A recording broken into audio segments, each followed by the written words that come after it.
Hi hello ನಮಸ್ತೆ, ನಾನು ನಿಮ್ಮ ಪ್ರೀತಿಯ ಸುಚಿ ರಮೇಶ್. ನಾನಿವತ್ತು ಏನು ಮಾಡ್ತಾ ಇದ್ದೀನಿ ಅಂದರೆ, ಹಾಲಿತ್ತು ಬಟ್ ಹಾಳಾಗಿತ್ತು. ನಾವು ಡೈರಿಯಿಂದ ತಂದ ಹಾಲು ಅದೊಂದು 2 ಲೀಟರ್ನಷ್ಟು ಇತ್ತು, ಬಟ್ ಅದು ಹಾಳಾಗಿತ್ತು. ಅದಕ್ಕೆ ವೇಸ್ಟ್ ಮಾಡೋದಕ್ಕಿಂತ ಈ ಪನ್ನೀರ್ ಆದ್ರೂ ಮಾಡ್ಕೊಳ್ಬಹುದಲ್ವಾ ಅಂತ ಇಲ್ಲಿ ಪನ್ನೀರ್ ಮಾಡ್ಕೊಳ್ಳೋದಿಕ್ಕೆ ಅಲ್ಲಿ ಕುದಿಲಿಕ್ಕೆ ಇಟ್ಟಿದ್ದೀನಿ ಹಾಲನ್ನ. ಅದಕ್ಕೋಸ್ಕರ ಒಂದು ಲಿಂಬೆ ಹಣ್ಣನ್ನು ನಾನು ತಗೊಂಡಿದ್ದೀನಿ. ಲಿಂಬೆ ಹಣ್ಣು ನಾವು ಅದರ ಬೀಜ ತೆಗೆದು ಅದರ ನೀರನ್ನು ನಾವು ಅಂದ್ರೆ ಹಾಲು ಒಡೆಯಬೇಕಲ್ವಾ, ಅದಕ್ಕೋಸ್ಕರ ಈ ಲಿಂಬೆ ಹಣ್ಣಿನ ನೀರನ್ನ ಹಾಕೊಳ್ತಿದ್ದೀನಿ. ವಿನೆಗರ್ ಕೂಡ ಹಾಕ್ಬೋದು, ಇಲ್ಲಾಂದ್ರೆ ಮೊಸರು ಕೂಡ ಸ್ವಲ್ಪ ಹಾಕೊಳ್ಬೋದು. ನಾನು ವಿನೆಗರ್ ಎಲ್ಲ ತರೋದು ಕೂಡ ಇಲ್ಲ. ಹಾಗಾಗಿ ನಾನು ಈ ಲಿಂಬೆ ಹಣ್ಣನ್ನೇ ಹಾಕೊಳ್ತಿದ್ದೀನಿ. ಇಲ್ಲಿ ನೋಡ್ತಾ ಇರ್ಬೋದು ನೀವು, ಹಾಲು ಒಡೆದಿತ್ತು. ಹಾಗಾಗಿ ನಮ್ಗೆ ಒಂದೇ ಲಿಂಬೆ ಹಣ್ಣು ಸಾಕಾಯ್ತು, ಇಲ್ಲದಿದ್ರೆ 1-2 ಲಿಂಬೆ ಹಣ್ಣು ಬೇಕಾಗತ್ತೆ.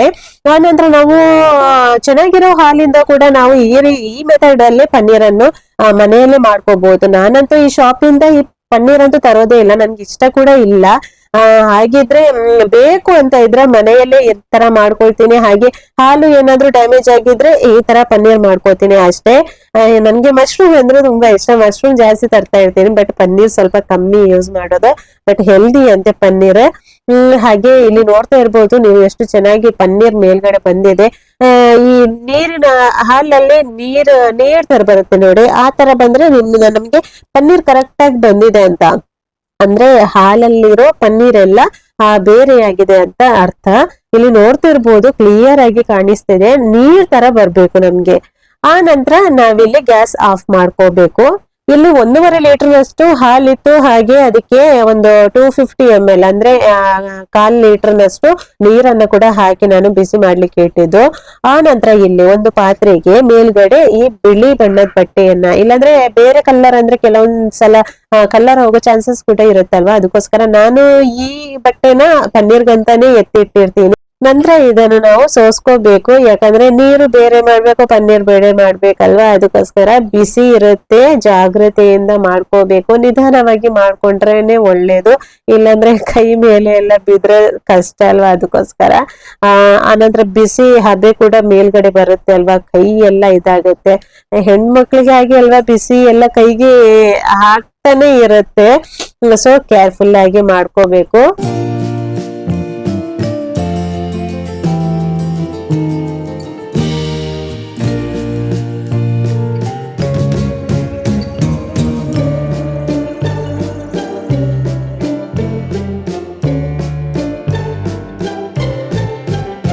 ನೀವಿಲ್ಲಿ ನೋಡ್ತಾ ಇರ್ಬೋದು, ಹಾಳಾದ ಹಾಲಿನಿಂದ ಎಷ್ಟೊಂದು ಪನ್ನೀರ್ ಸಿಕ್ಕಿದೆ. ಇಲ್ಲಿ ಚೆನ್ನಾಗಿ ಸೋಸ್ಕೊಂಡ ನಂತರ ಸ್ವಲ್ಪ ನೀರಿನ ಅಂಶ ಇದ್ರೆ ಈ ತರ ಮಾಡಿ ತೆಗಿಬೇಕು. ಆ ನಂತರ ಈ ನೀರನ್ನು ಚೆಲ್ಲಿ ಇನ್ನೊಂದು ಪಾತ್ರೆಯಲ್ಲಿ ಬೇರೆ ನೀರನ್ನು ಅಂದ್ರೆ ಕ್ಲೀನ್ ನೀರನ್ನು ತಗೊಳ್ಬೇಕು. ಯಾಕಂದ್ರೆ ಈ ಪನ್ನೀರ್ ಅಂದ್ರೆ ಹಾಳಾಗ್ಲಿಕ್ಕೆ ನಾವು ಆ ಲಿಂಬೆ ಹಣ್ಣನ್ನು ಹಾಕಿರ್ತೀವಲ್ವಾ, ಲಿಂಬೆ ರಸವನ್ನು, ಅದು ಸ್ವಲ್ಪ ಹುಳಿ ಅಂಶ ಇರುತ್ತೆ ಅನ್ನೋ ಕಾರಣಕ್ಕೆ ಈ ತರ ನಾವು ಆ ಪನ್ನೀರಿನ ಗಂಟನ್ನು ನೀರಿನೊಳಗೆ ಡಿಪ್ ಮಾಡಿ ಅದ್ರ ಏನು ಹುಳಿ ಅಂಶ ಏನಾದ್ರು ಇದ್ರೆ ತೆಗಿಬೇಕು. ನಾವ್ ಇದೇ ತರ ಒಂದು 3 ಸಲ ನೀರ್ ಚೇಂಜ್ ಮಾಡಿ ಈ ರೀತಿನೇ ಕ್ಲೀನ್ ಮಾಡ್ಕೊಂಡ್ರೆ ಆಯ್ತು ಪನ್ನೀರನ್ನ. ಅಂದ್ರೆ ಪನ್ನೀರಲ್ಲಿರೋ ಹುಳಿ ಅಂಶ ಹೋಗುತ್ತೆ, ಹಾಗೇನೆ ಅದ್ರಲ್ಲಿ ಹಾಲಿನ ಅಂಶ ಏನಾದ್ರು ಸ್ವಲ್ಪ ಇದ್ರು ಕೂಡ, ಇಲ್ಲಿ ನೀರ್ ಕೂಡ ನೋಡ್ಬೋದು ನೀವು, ವೈಟ್ ಆಗಿ ಬರುತ್ತೆ ನೋಡಿ. ಆ ತರ ಏನಾದ್ರು ಹಾಲಿನ ಅಂಶ ಕೂಡ ಇದ್ರು ಕೂಡ ಹೋಗುತ್ತೆ, ಕ್ಲೀನ್ ಪನ್ನೀರ್ ಸಿಗುತ್ತೆ. ಅದಕ್ಕೋಸ್ಕರ 2-3 ಸಲ ಮಾಡಿದ್ರೆ ಒಳ್ಳೇದು. ಅಂಗನವಾಡಿಯಲ್ಲಿ ಮಕ್ಕಳಿಗೆ ಹಾಲಿನ ಪುಡಿ ಸಿಗುತ್ತಲ್ವಾ, ಅದ್ರಿಂದ ಕೂಡ ಈ ಪನ್ನೀರನ್ನ ನಾವು ರೆಡಿ ಮಾಡ್ಕೋಬಹುದು. ನಾನಂತೂ ಜಾಸ್ತಿಯಾಗಿ ಹಾಲಿನ ಪುಡಿಯಿಂದ ರೆಡಿ ಮಾಡ್ಕೋತಿದ್ದೆ, ಬಟ್ ಇತ್ತೀಚೆಗೆ ಹಾಲಿನ ಪುಡಿ ಸಿಗಲ್ಲ. ಯಾಕಂದ್ರೆ ನಿನ್ನದಿಗೆ ಇವಾಗ 4 years ಅಲ್ವಾ, ಹಾಗಾಗಿ ನಾನು ಹಾಲಿನ ಪುಡಿ ಸಿಕ್ಕಾಗ ಮಾತ್ರ ವೇಸ್ಟ್ ಮಾಡ್ತಾ ಇರ್ಲಿಲ್ಲ. ಅದರಿಂದ ಪನ್ನೀರನ್ನ ನಾನು ಮನೆಯಲ್ಲೇ ರೆಡಿ ಮಾಡ್ಬಿಟ್ಟು ಅದನ್ನು ಏನಾದ್ರು ಪನ್ನೀರ್ ಪಲಾವ್ ಆಗಿರ್ಬೋದು, ಪನ್ನೀರ್ ಚಿಲ್ಲಿ ಆಗಿರ್ಬೋದು, ಪನ್ನೀರ್ ತಡ್ಕ ಆಗಿರ್ಬೋದು, ಆ ತರ ಏನಾದ್ರೂ ಒಂದು ರೆಸಿಪಿ ಎಲ್ಲ ಮಾಡ್ತಾ ಇದ್ದೆ. ಚೆನ್ನಾಗಿರುತ್ತೆ ಹಾಲಿನ ಪುಡಿಯಿಂದ ಕೂಡ. ನಿಮ್ಗೆ ಹಾಲಿನ ಪುಡಿಯಿಂದ ಯಾವ ರೀತಿ ಪನ್ನೀರ್ ರೆಡಿ ಮಾಡ್ಬೋದು ಅಂತ ಡೌಟ್ ಇದ್ರೆ ನನ್ಗೆ ಕಮೆಂಟ್ ಮಾಡಿ, ನಿಮ್ಗೆ ನೆಕ್ಸ್ಟ್ ವಿಡಿಯೋದಲ್ಲಿ ನಾನು ತಿಳಿಸ್ತೀನಿ. ಫೈನಲಿ ನಾವು ಎಲ್ಲ ನೀರನ್ನ ಆದಷ್ಟು ನೀರನ್ನ ಹಿಂಡಿ ಆ ನಂತರ ಇಲ್ಲಿ ನಾನು ಒಂದು ಚಪಾತಿ ಮಣೆ ಹಾಕಿದ್ದೀನಿ, ಅದರ ಮೇಲೆ ಒಂದು ಪ್ಲೇಟ್ ಅನ್ನ ಮಗಚಿ ಇಟ್ಟು ಆ ನಂತರ ಈ ಪನ್ನೀರ್ ಗಂಟನ್ನು ಸ್ವಲ್ಪ ಲೂಸ್ ಆಗಿ ಕಟ್ಟಿ, ನಮ್ಗೆ ಯಾವ ಶೇಪಿಗೆ ಬೇಕು, ಎಷ್ಟು ದಪ್ಪಕ್ ಬೇಕು, ತೆಳುವಾಗಿ ಬೇಕಿದ್ರೆ ಸ್ವಲ್ಪ ಏನು ತೆಳುವಾಗಿ ಅಂದ್ರೆ ಅಗಲವಾಗಿ ಮಾಡ್ಬೇಕು. ನಾನಿಲ್ಲಿ ಸ್ವಲ್ಪ ದಪ್ಪವಾಗಿ ಮಾಡ್ಕೊಂಡೆ ಕಟ್ ಮಾಡಿ ಇಡ್ಬೋದಲ್ವಾ, ಏನ್ ತೊಂದ್ರೆ ಇಲ್ಲ. ಅದ್ರ ನಂತರ ಒಂದು ಪ್ಲೇಟ್ ಅನ್ನಿಟ್ಟು ಅದ್ರ ಮೇಲೆ ಒಂದು ವೆಯ್ಟ್ ಆಗಿರೋ ಏನಾದ್ರು ಕಲ್ಲು ಆತರ ಏನಾದ್ರು ಪಾತ್ರೆ ಏನಾದ್ರು ಇದೆ ಅದನ್ನು ಇಟ್ಟು ಒಂದು 2 ಗಂಟೆ ನಾವು ಅದನ್ನು ರೆಸ್ಟಿಗೆ ಇಡ್ಬೇಕು. ಅಂದ್ರೆ ಅದ್ರಲ್ಲಿರೋ ನೀರಿನ ಅಂಶ ಎಲ್ಲ ಕೆಳಗೆ ಹೋಗುತ್ತಲ್ವಾ, ಅದಕ್ಕೋಸ್ಕರ ಕೆಳಗೆ ಹೋಗ್ಬಿಟ್ಟು ಅದು ಗಟ್ಟಿ ಆಗುತ್ತೆ.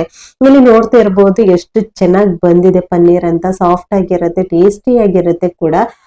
ಆನಂತರ ನಮ್ಗೆ ಯಾವ ಸೈಜ್ ಬೇಕು ಆ ರೀತಿಯಾಗಿ ಕಟ್ ಮಾಡ್ಕೊಂಡು ಡಬ್ಬದಲ್ಲಿ ಹಾಕಿ ನಾವು ಫ್ರಿಡ್ಜ್ ಅಲ್ಲಿ ಸ್ಟೋರ್ ಮಾಡ್ಕೋಬಹುದು. 1 ವಾರ ಆದ್ರೂ ಕೂಡ ಏನೂ ತೊಂದ್ರೆ ಇಲ್ಲ, ಏನು ಹಾಳಾಗಲ್ಲ, ಫ್ರೆಶ್ ಆಗಿರುತ್ತೆ. ನಾವು ಮನೆಯಲ್ಲೇ ಏನು ರೆಡಿ ಮಾಡಿರುವಂತ ಪನ್ನೀರ್ ಅಲ್ವಾ, ಹಾಗಾಗಿ ಟೇಸ್ಟಿ ಇರುತ್ತೆ ಕೂಡ.